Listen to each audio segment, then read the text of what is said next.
இடத்துல ஒரு potential difference வந்து பில்டப் ஆகும். பாசிட்டிவ் சார்ஜஸ்லாம் இங்கே ஃபார்ம் ஆகும், இந்த இடத்துல நெகட்டிவ் சார்ஜஸ்லாம் ஃபார்ம் ஆகும். இமேஜின் பண்ண முடியுதா? இப்போது இங்கே இந்த பாசிட்டிவ் சார்ஜ் மேலே ஒரு ஃபோர்ஸ் ஆக்ட் பண்ணுது அப்படின்னு வச்சுப்போம். அந்த ஃபோர்ஸுக்கு பேர் Fn அப்படின்னு சொல்கிறேன். ஃபோர்ஸ் ஒரு வெக்டார் குவான்டிட்டினால Fn வெக்டார்னு நம்ம சொல்கிறோம்.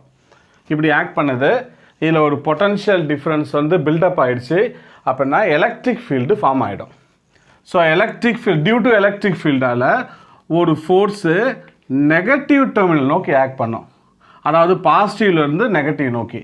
அதை வந்து நம்ம Fe ஃபோர்ஸ் ஒரு வெக்டார் குவான்டிட்டினால Fe வெக்டார் அப்படின்னு நம்ம சொல்லிட்டோம். ஸோ F என்னன்னா என்ன மீனிங்கு? ஒரு ஃபோர்ஸு இந்த பாசிட்டிவ் சார்ஜ் மேலே ஆக்ட்